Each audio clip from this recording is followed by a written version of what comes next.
दोस्तों नमस्कार। सृजन सिविल सर्विसेज के इस ऑनलाइन प्लेटफॉर्म में आपका एक बार पुनः स्वागत है। दोस्तों, इंडियन ज्योग्राफी की सीरीज़ में हमने विभिन्न चीज़ों को पढ़ा, जैसे पर्वतों को पढ़ा, चोटियों को पढ़ा, घाटियों को पढ़ा, ग्लेशियर को पढ़ा। उसी के तहत हम अपना अगला कदम लेकर चलते हैं आज इस वीडियो के माध्यम से हिल स्टेशन को। तो दोस्तों, इस पूरे वीडियो में, जो कि लगभग 25 मिनट या आधे घंटे की हो सकती है, हम पूरे हिल स्टेशंस को पढ़ेंगे। तो चूंकि हमको एक ही वीडियो में सभी हिल स्टेशन को पढ़ना है, उसके डिटेल को पढ़ना है, तो हम यहाँ पर बिना कोई दूसरी बात किए हुए चलते हैं सीधे पॉइंट पे। सीधी बात, नो बकवास के अंतर्गत हिल स्टेशन को पढ़ते हैं। तो दोस्तों, सबसे पहले हमें ये जानने की ज़रूरत है कि हिल स्टेशन किसे कहते हैं। तो नाम से संपन्न समझिए, हिल से मतलब पर्वत हो गया, और स्टेशन से मतलब हो गया उस पे कोई ठहराव का स्थान बनाया गया हो।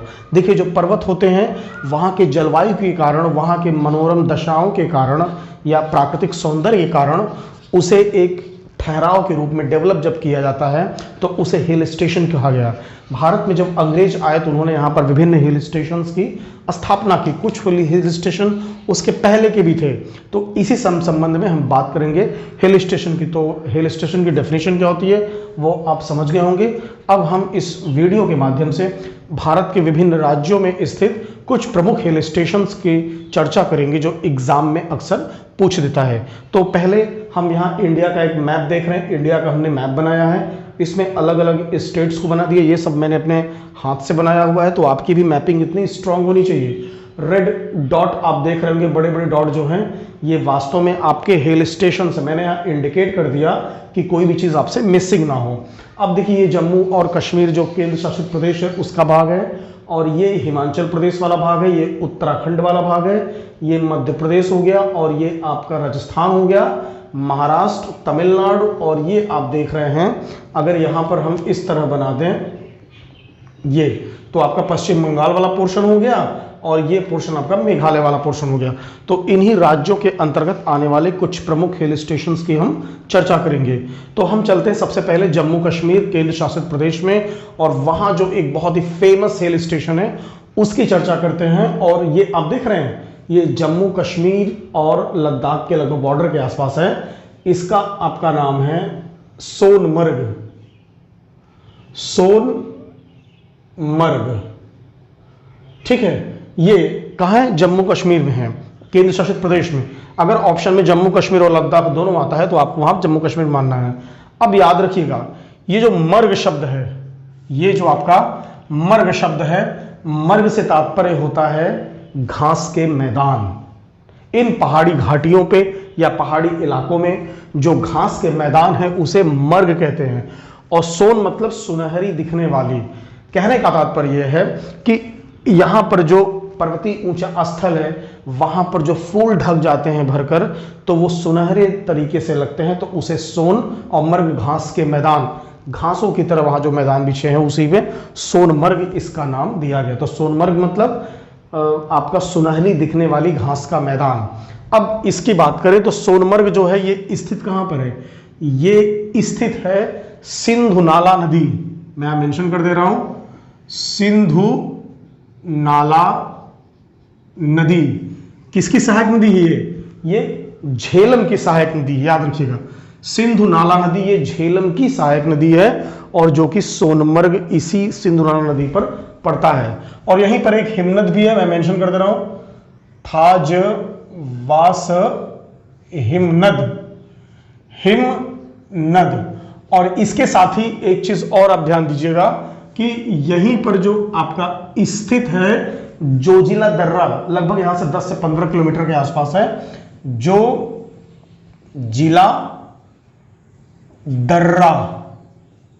तो ये इसकी विशेषता है सोनमर्ग की, कि सुनहरे से रंग दिखने वाले जो घास के मैदान है, वो सुनहरा रंग वहां उपस्थित होने वाले फूलों के कारण है। सिंधु नाला नदी जो कि आपकी ये सहायक नदी है, सिंधु नाला नदी झेलम की सहायक नदी है, उस पे ये स्थित है। यहीं पर थाजवास हिमनद है, और जोजिला दर्रे के निकट ये आपका जो है हिल स्टेशन है। तो ये आपका सोनमर्ग हिल स्टेशन हो गया। अब सोनमर्ग हिल स्टेशन के बाद हम आते हैं एक और यहाँ हिल स्टेशन आप देख रहे होंगे, और इसका नाम आपका है, सोनमर्ग से मिलता जुलता नाम है, इसका नाम है गुलमर्ग। गुलमर्ग, मर्ग। अब बात करें इसके अन्य विशेषताओं की तो ध्यान रखिएगा, अब मैं यहां लिख देता हूं, आपने नाम सुना होगा जहांगीर, सलीम। सलीम और अनारकली के प्रेम संबंधों की चर्चा आपने अक्सर सुनी होगी। तो सलीम का ही नाम जहांगीर था, जो कि अकबर का पुत्र और शाहजहां का पिता था एक तरह से। तो जहांगीर का ये फेवरेट हिल स्टेशन है, जहांगीर का मनपसंद हिल स्टेशन। ठीक है, ये इसकी पहली विशेषता होगी कि ये जहांगीर का मनपसंद हिल स्टेशन था। अब इसकी दूसरे विशेषता की बात करें तो ये बर्फ स्कीइंग के लिए प्रसिद्ध है। बर्फ स्कीइंग के लिए ये प्रसिद्ध है। बर्फ स्कीइंग का मतलब क्या हुआ कि जो बर्फ में वो जो डंडा लेकर बर्फ ऐसे फिसलते हैं, आपने अक्सर पुराने हिंदी फिल्मों में देखा होगा, उसी को बर्फ स्कीइंग कहते हैं। अब बात करते हैं हम इसके अन्य विशेषताओं के बारे में। तो यहां पर आपका गोल्फ कोर्स स्थित है, जो कि बहुत बड़ा कह सकते हैं, लगभग वो सबसे बड़ा गोल्फ कोर्स का मैदान है। गोल्फ आप जानते हैं कि मैं आपको फिगर में दिखा दे रहा हूं, आप देख रहे होंगे कि हॉकी नुमा एक स्टिक होती है, उसी से एक बॉल को मारा जाता है, आप इंडिकेशन में देख रहे होंगे। तो ये आपका गुलमर्ग हो गया और ये आपका सोनमर्ग हो गया। अब गुलमर्ग और सोनमर्ग ये जम्मू कश्मीर के हिल स्टेशन है। अब इसके बाद हम चलते हैं आपके हिमाचल प्रदेश में। याद रखिएगा, हिल स्टेशन वही होंगे जहां पर पर्वत की ऊंचाई होगी। मतलब कि हिल से मतलब चोटी होता है, तो चोटी पर्वतों पे मिलते हैं। इसका मतलब कि इन एरिया में हिल स्टेशन नहीं मिलेंगे, क्योंकि ये मैदानी एरिया है और इन पर्वतीय इलाकों में हिल स्टेशन मिलेंगे, जिस पे हम आगे चर्चा करते चले जाएंगे।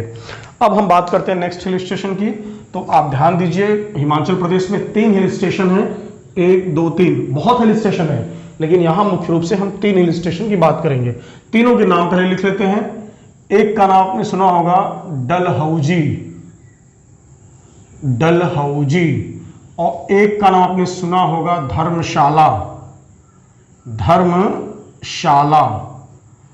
और ये बहुत फेमस है, इसका तो नाम आपने सुना होगा, ये यहाँ की राजधानी भी है शिमला। ये 3 जो हिल स्टेशन है ये आपके हिमाचल प्रदेश में पड़ते हैं। इनकी विशेषता की बात कर लेते हैं।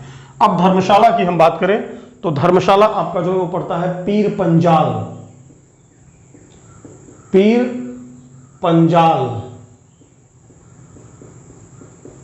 पर्वत में। ठीक है, पीर पंजाल पर्वत और धौलाधार कह सकते हैं, पीर पंजाल व धौलाधार। अगर आपको धौलाधार पर्वतों में, अगर आपको पर्वतों का मैप याद आ रहा होगा तो आपको अच्छी तरह से पता होगा। अगर नहीं याद आ रहा होगा तो आप जाइए प्लेलिस्ट में और वहां पर आप पर्वतों के मैप को देखिए, सारी चीजें आपके कॉन्सेप्ट क्लियर हो जाएंगी। अब पीर पंजाल व धौलाधार पर्वतों में ये स्थित है। और धर्मशाला जो है आपका कांगड़ा आपका जो एक शहर है, कहाँ का शहर है ये? हिमाचल प्रदेश है। आपने गाना सुना होगा ना, जाओ दिल्ली मुंबई चाहे आगरा, तो उससे कुछ मिलता जुलता नाम है। ये कांगड़ा वहां का एक शहर है, कांगड़ा शहर में धर्मशाला स्थित है। अब धर्मशाला की विशेषता याद रखिएगा, इसकी स्थापना अंग्रेजों ने किया था। क्यों? वहां की राजधानी बनाई थी। राजधानियां 2 होती थी अंग्रेजों के समय में, एक ग्रीष्मकालीन राजधानी, एक शीतकालीन राजधानी। ग्रीष्मकालीन राजधानी तब जब वो ग्रीष्मकाल में वहां पर निवास करते थे, क्योंकि जब बहुत ज्यादा ठंडी पड़ने लगती थी तो बेहतर मौसम के लिए, थोड़ा सा ज्यादा टेम्परेचर के लिए वो ग्रीष्मकालीन स्थलों पे जाते थे जो डेवलप किए होते थे। और जब शीतकालीन की बात आती थी, गर्मी के मौसम में जब बहुत गर्मी वो झेल नहीं पाते थे, तो अपनी राजधानी को वो ट्रांसफर करते थे उस शीतकालीन राजधानी के क्षेत्र पे, जहां से वो अपने राज्य का संचालन करते थे। तो यही कॉन्सेप्ट आपका धर्मशाला का भी है। अब धर्मशाला की एक और विशेषता है। अच्छा, आप याद रखिएगा कि धर्मशाला जो है वो शीतकालीन राजधानी। एक चीज आप और याद रखिएगा कि धर्मशाला वही प्लेस है जहां पर तिब्बती धर्मगुरु दलाई लामा ने अपना आश्रय स्थल बनाया है। कहने का मतलब इतना है कि 1959 में जब चाइना ने तिब्बत पर आक्रमण किया, उस पर अधिकार करने के लिए जो तिब्बत के धर्मगुरु थे दलाई लामा, वो भागकर आगे कहां? हिमाचल प्रदेश। ठीक है, तो उन्होंने धर्मशाला में उनको आश्रय दिया गया और धर्मशाला में ही एक गांव है, इसका नाम है मैक्लायडगंज। मैक्लायडगंज ये गांव है, ये वही गांव है जहां पर तिब्बती धर्मगुरु दलाई लामा ने अपना निवास स्थल बनाया है और यहां पर भारत सरकार ने उनको सम्मान में दिया है यह स्थान। और यहां अपने देश का शासन न चल के तिब्बती धर्मगुरु जो है अपने अनुसार इसका संचालन करते हैं और भारत सरकार ने इस प्रकार उनको संरक्षण दिया हुआ है। धर्मशाला, गुलमर्ग और आपका सोनमर्ग। अब बात करते हैं डलहौजी की। तो डलहौजी का आपने नाम सुना होगा, लॉर्ड डलहौजी आपका एक गवर्नर जनरल था, लॉर्ड डलहौजी। तो उसी ने इस डलहौजी हिल स्टेशन की स्थापना की थी। अब डलहौजी की विशेषता यह है कि ये आपका स्थित है पीर पंजाल और धौलाधार, पीर पंजाल एंड धौलाधार के मध्य स्थित है आपका डलहौजी, ये चीज। और इसकी विशेषता एक और है कि ये 5 पर्वतों के मध्य स्थित, ये आप याद रखिएगा। अब बात करें हम नेक्स्ट शिमला की। तो शिमला काफी फेमस जगह है, आपको पता ही है, धौलाधार के आसपास है। यहां लिख देते हैं इसको सिंपली तरीके से, धौलाधार पर्वत के मध्य। और शिमला की विशेषता है कि ये ग्रीष्मकालीन राजधानी है। मैंने आपको बता दिया है कि शिमला और कुल्लू 2 जिले वहां के हिमाचल प्रदेश के हैं और मनाली की अक्सर चर्चा होती है, वो कुल्लू जिले में स्थित एक प्लेस है और इसके ऊपर लाहौल स्पीति है। आप पिछले वीडियोस देखेंगे तो वहां पर आपको सारी बातें लगभग स्पष्ट हो जाएंगी। तो हमें यहां पर जम्मू कश्मीर केंद्र शासित प्रदेश और हिमाचल प्रदेश, इन दोनों के हिल स्टेशन को अच्छे से पढ़ लिया। अब हम बात करते हैं अगले हिल स्टेशन के लिए। तो यहां पर आप देख रहे होंगे राजस्थान है, राजस्थान में एक हिल स्टेशन है, इसको हम लोग यहां मेंशन कर लेते हैं और आपने इसका नाम भी सुना होगा, इसका नाम है माउंट आबू। माउंट आबू, ठीक है, ये भी हिल स्टेशन इसके विषय में पढ़ चुके हैं। गुरु शिखर चोटी या अन्य चीजें हम लोगों ने यहां पढ़ा हुआ, तो केवल इसका नाम जानिए। माउंट आबू हिल स्टेशन कहां है? राजस्थान में। कभी मैचिंग वाले क्वेश्चन में आएगा तो आप इस चीज को मिला लेंगे। अब हम आगे चलते हैं और उत्तराखंड के यहां पर 3 हिल स्टेशन आपको दिख रहे होंगे। इन तीनों के पहले नाम को लिख लेते हैं। आपका जो पहला हिल स्टेशन ये है मसूरी। मसूरी नाम सुन के खुशी हुई होगी क्योंकि आप लोग की जो इच्छा है, आप लोग का जो टारगेट है वो मसूरी ही तो जाना है। अभी इस पे हम चर्चा करेंगे आपसे। मसूरी के बाद जो दूसरा हिल स्टेशन है इसका नाम आपका है देहरादून। देहरादून। और जो तीसरा स्टेशन है वो है रानीखेत। रानीखेत, ये सब बहुत सुंदर प्लेस हैं, पहाड़, झरना, झील और सुंदर हरे भरे दृश्य, निकट राष्ट्रीय उद्यान। तो इतने मनमोहक दृश्य हैं कि अगर आप यहां जाएंगे तो इस भीड़ भाड़ की जिंदगी को निश्चित रूप से वहां पर जाके भूल जाएंगे और आपका मन करेगा कि वहीं पर अपना आवास या निवास बना लिया जाए। तो ये इतने प्राकृतिक नजारे से संपन्न सभी क्षेत्र हैं। अब मसूरी की बात करते हैं।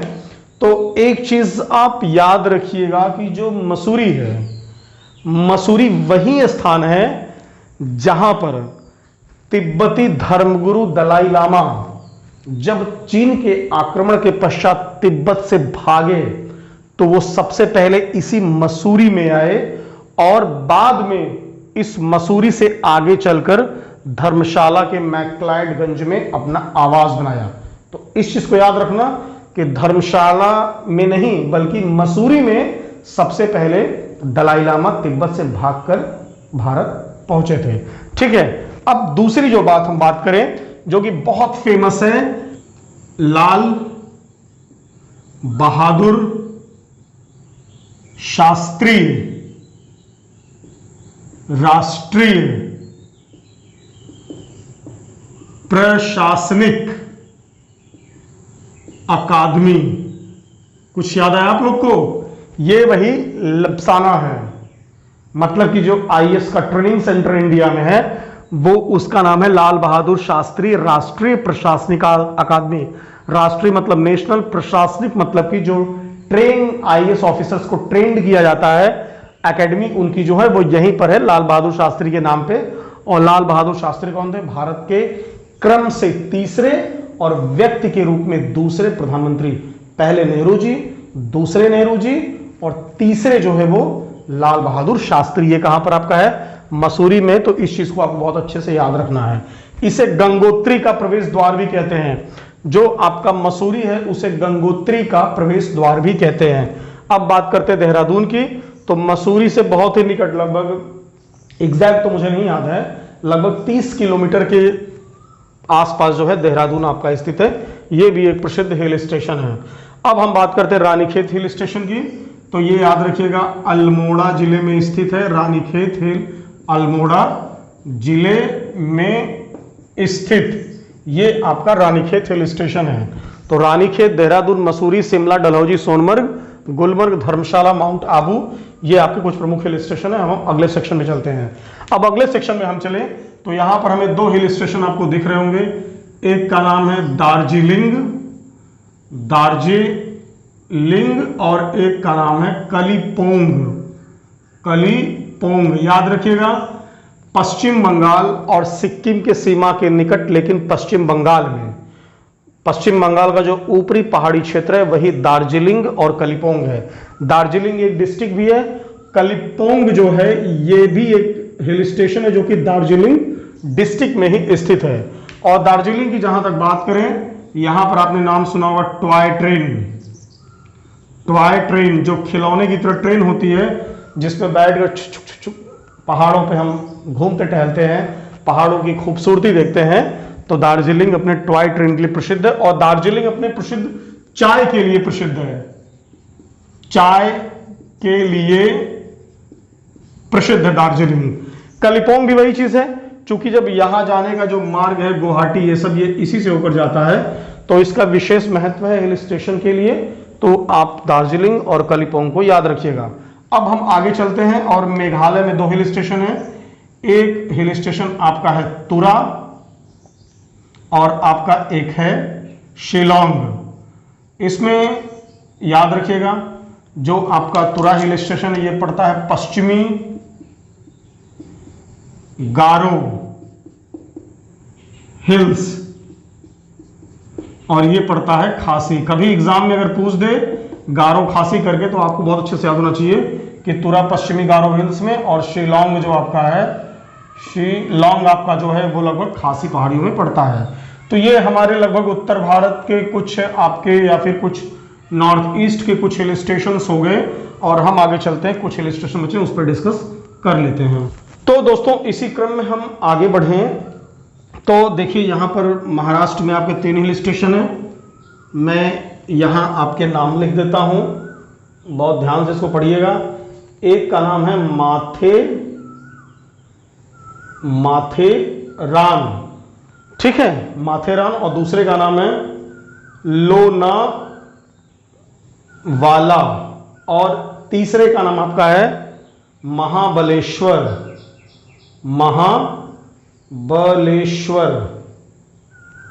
महाबलेश्वर। अब ध्यान दीजिएगा ये आपका मुंबई है और ये आपका पुणे है, पुणे, ये ठीक है, ये एक लोकेशन आपको मिल जाएगी। अब माथेरान की बात करें तो माथेरान मुंबई से भी लगभग 100-120 किलोमीटर पे है और पुणे से भी आपका जो है वो 90 किलोमीटर है। माथेरान की विशेषता देखिए बहुत इंपॉर्टेंट क्या है कि माथेरान भारत का सबसे छोटा हिल स्टेशन है। याद रखिएगा भारत का सबसे छोटा हिल स्टेशन। और दूसरी विशेषता यह है कि पृथ्वी के कुछ उन चुनिंदा क्षेत्रों में यह है जहां वाहन का प्रवेश वर्जित है। यह एक बार पूछा भी गया सवाल है सिविल सर्विसेज में कि ऐसा कौन सा प्लेस भारत का है जहां पर वाहनों का प्रवेश वर्जित है। कुछ इस फॉर्म में पूछा गया तो याद रखना वाहन प्रवेश वर्जित, वाहन प्रवेश वर्जित। अब आप कहेंगे फिर सर इसकी यात्रा कैसे करते, इतने बड़ा है? तो वहां पर एक टॉय ट्रेन चलती है जिसके माध्यम से आप इस खूबसूरत हिल स्टेशन का दर्शन कर सकते हैं या भ्रमण कर सकते हैं, जो कि मुंबई और पुणे से लगभग 100 किलोमीटर के दूर पर स्थित है। इस प्रकार मैं आप पुणे या मुंबई में बना दिया। अब बात करते हैं लोनावाला। तो लोनावाला याद रखिएगा मुंबई और पुणे के बीच में है। ये मुंबई पुणे के बीच में ये नहीं है माथेरान, ये वास्तव में इसकी लोकेशन थोड़ी सी यहां हम कर सकते हैं। अगर हम इसको थोड़ा सा एग्जैक्ट और बना दें, आपको कंफ्यूज नहीं होना है, तो ये इसकी एग्जैक्ट लोकेशन होगी माथेरान की, ये इसकी लोकेशन हो जाएगी। ठीक है, लोनावाला आप कह सकते हैं मुंबई पुणे राजमार्ग के बीच में ही एक स्टेशन है, जो कि ये भी एक हिल स्टेशन है, मुंबई पुणे के मध्य में। ठीक है, अब महाबलेश्वर की बात करें तो महाबलेश्वर भी एक हिल स्टेशन है, जो कि आपका महाराष्ट्र के सतारा जिले में है। सतारा आपने सुना होगा कि सतारा, संबलपुर, जैतपुर, ये लगभग डलहौजी की जो हड़प नीति थी उसके अंतर्गत हड़प जाने वाले कुछ क्षेत्र थे सतारा। तो ये यहीं पर महाबलेश्वर है। मैं यहां लिख देता हूं सतारा डिस्ट्रिक्ट, जिससे कि थोड़ा सा आपके माइंड में रहे सतारा जिला। महाबलेश्वर की विशेषता यह है कि महाबलेश्वर कृष्णा नदी का उद्गम स्थल है। कृष्णा नदी उद्गम, अभी नदियों के सेक्शन में आप पढ़ेंगे कि जब नदियों के सेक्शन में आप पढ़ेंगे तो वहां पर कृष्णा नदी का उद्गम की बात आएगी, तो महाबलेश्वर से कृष्णा नदी निकलती, केवल इसको आप याद रखिएगा। तो ये याद रखिएगा, ये सभी चीजें पश्चिमी घाट पर स्थित हैं। आपका जो सह्याद्री की चोटियां हैं या सह्याद्री पर्वत जो है, ये पश्चिमी घाट को ही सह्याद्री करते हैं, उसी पे स्थित है। ये आपके 3 प्रमुख हिल स्टेशन, आपके माथेरान, लोनावाला, महाबलेश्वर, और इनकी जो भी विशेषता है यहां अच्छे से लिख दी गई है। अब हम बात करते हैं मध्य प्रदेश में एक आपको दिख रहा हुआ हिल स्टेशन, और इसका नाम आपका है पंचमढ़ी। पंचमढ़ी याद रखिएगा। पंचमढ़ी आपका जो है ये स्थित आपका है मध्य प्रदेश में, सतपुड़ा श्रेणी याद है कुछ आपको, सतमाला सतपुड़ा, तो सतपुड़ा श्रेणी सतपुड़ा पर्वत पर स्थित है। इसी के पास मध्य प्रदेश की सबसे ऊंची चोटी धूपगढ़, यदि आपको याद आ रहा होगा, धूपगढ़ इसी के पास स्थित है। और इसके साथ ही यहां पर जो है पंचमढ़ी बायोस्फीयर रिजर्व है, बायोस्फीयर रिजर्व है। और यहीं पर आपका जो है सतमाला या सतपुड़ा राष्ट्रीय पार्क भी है, राष्ट्रीय पार्क भी, ये इसकी विशेषता है। अब बायोस्फीयर रिजर्व क्या होता है, राष्ट्रीय पार्क क्या होता है, एक वीडियो बना के इसको आप डिटेल आपको बता देंगे। बस पंचमढ़ी के बारे में आप याद रखिएगा। अब पंचमढ़ी के नाम की बात करें तो पंचमढ़ी के नाम से तात्पर्य पांडवों की 5 गुफाओं से है, ऐसी मान्यता है या ऐसे मिलते हैं आपका उल्लेख धर्म ग्रंथों में कि पांडवों ने अपने अज्ञातवास का अधिकांश समय इसी पंचमढ़ी में व्यतीत किया था। तो पांडव की उन 5 गुफाओं के नाम पर इसका नाम पंचमढ़ी पड़ गया। तो ये पंचमढ़ी हिल स्टेशन हो गया। तो ये इंडिया के काफी हद तक हिल स्टेशन हैं जो मैंने आपको बताया। अब यहां पर 2 हिल स्टेशन बचे हैं, इसकी भी हम चर्चा कर लेते हैं। इस हिल स्टेशन का नाम है आपका है ऊटी। ऊटी, ऊटी का एक और नाम है उदमंगलम। उदमंगलम, क्लियर, उदमंगलम। और ये जो आपका है इसका नाम है कोडाई कनाल। कोडाई कनाल। अगर कुछ और लोकेशन की बात कर दें तो आपको अगर याद आ रहा होगा, यहीं पर आपका जो है कोयम्बटूर प्लेस है, कोयम्बटूर ये प्लेस है। अब ऊटी उदमंगलम की अगर हम बात करें तो इसके संबंध में हम देख सकते हैं कि ये बहुत ही प्रसिद्ध हिल स्टेशन रहा है ऊटी उदमंगलम। इसमें याद रखिएगा ऊटी उदमंगलम में पहली बात तो ये किस चोटी पे पड़ेगा आपका, ध्यान दीजिएगा आप अगर ध्यान से, तो नीलगिरी की पहाड़ी यहां पर स्थित है। नीलगिरी पहाड़ी, नीलगिरी पहाड़ी की सबसे ऊंची चोटी दोदा बेटा कहां पर स्थित है, तमिलनाडु में स्थित है। दोदा बेटा चोटी ये भी यहीं पर स्थित है। और इसके साथ यहीं पर ऊटी झील है, ऊटी झील है। इसके साथ यहीं पर आपका एक फिल्म सिटी, एक फिल्म सिटी भी बनाया गया है। आपने एक फिल्म देखी होगी कर्ज, ऋषि कपूर का, तो उसमें एक गाना है दर्दे दिल दर्दे जिगर दिल में जगाया आपने। तो ये जब फीमेल वर्जन में जब ये गाना होता है तो देखेंगे एक नाव की झील में ये गाना होता है और वहां पर टीना मुनीम जो एक्ट्रेस हैं वो इस गाने को जब गाती हैं तो ये उसी झील का वर्णन है, ऊटी झील की बात हो रही है। यहां पर फिल्म सिटी भी है, याद रखिएगा, और नीलगिरी, दोदा बेटा चोटी, ये सारी चीजें ऊटी उदमंगलम के पास हैं। और ये कहां पर स्थित है? ये आपका ये बॉर्डर देख रहे हैं, तमिलनाडु, केरल और ये कर्नाटक के बॉर्डर के निकट, लेकिन ये पूरी तरह से आपका तमिलनाडु में स्थित है और नीलगिरी की पहाड़ियों पर स्थित है। अब कोडाई कनाल की बात कर लें तो कोडाई कनाल आपका जो है ये स्थित है पालनी हिल्स में। और इसकी विशेषता क्या है? यह एक कृत्रिम, यहां पर एक कृत्रिम झील है। कृत्रिम मतलब मानव निर्मित झील, कृत्रिम झील है। तो ये चीजें आप याद रखिएगा हिल स्टेशन के विषय में। ये मैंने कुछ हिल स्टेशन आपको बता दिया, मैं एक बार स्पीडली रिवाइज कर देता हूं।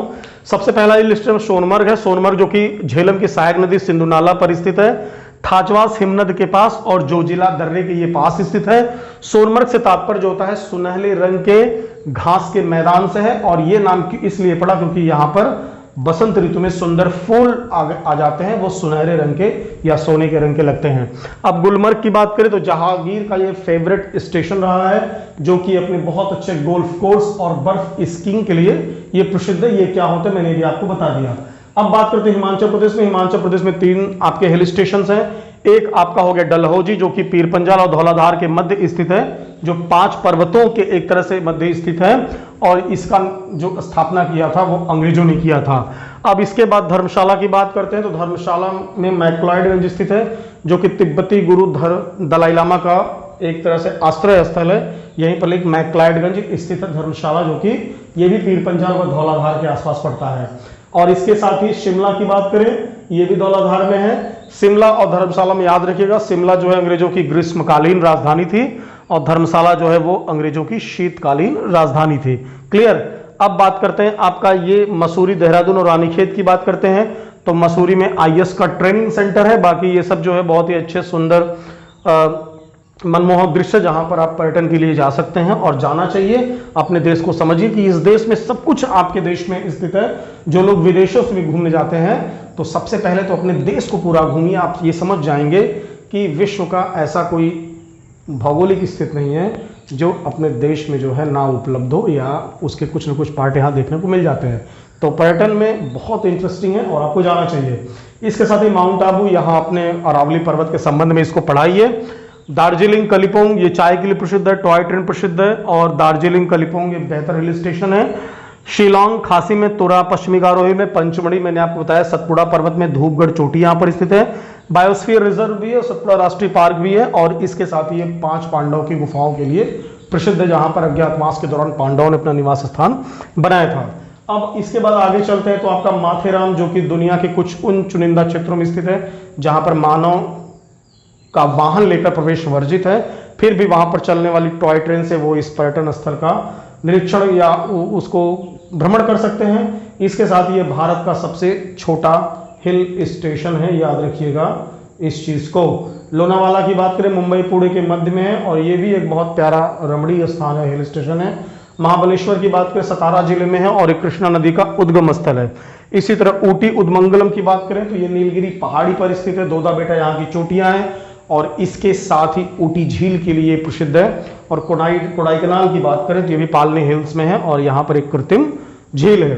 तो आप इस मैप को बहुत अच्छे से अध्ययन करिए, इन हिल स्टेशंस को पढ़िए अच्छे से, तो निश्चित रूप से इस संबंध में कोई भी प्रश्न आपके गलत नहीं होंगे। और लेकिन इसके बाद भी यदि आपको लगता है कि कहीं पर कोई प्रॉब्लम है या कहीं पर कुछ मिसिंग हो गया या फिर कुछ एक्स्ट्रा चीजें बताई जा सकती हैं, तो नीचे कमेंट सेक्शन में आप कमेंट करिए, आपके कमेंट को पढ़ने के बाद जवाब दिया जाएगा। और आप चैनल को देखते रहिए। अगर आपको वीडियोस अच्छी लगती हैं, आपको लगता है हाँ इस चैनल में वो बात है कि जहां पर बहुत डिटेल में चीज़ों को बताई जा रही है और बिल्कुल आपका टाइम पास नहीं किया जा रहा है, तो आप इस चैनल को सब्सक्राइब करिए और शेयर करिए, और इसके साथ ही आपके जो दोस्त हैं उन्हें भी रिकमेंड करिए कि इस चैनल को पढ़कर आप अपनी परीक्षाओं की तैयारी कर सकते हैं। आप इस चैनल पर बने रहिए।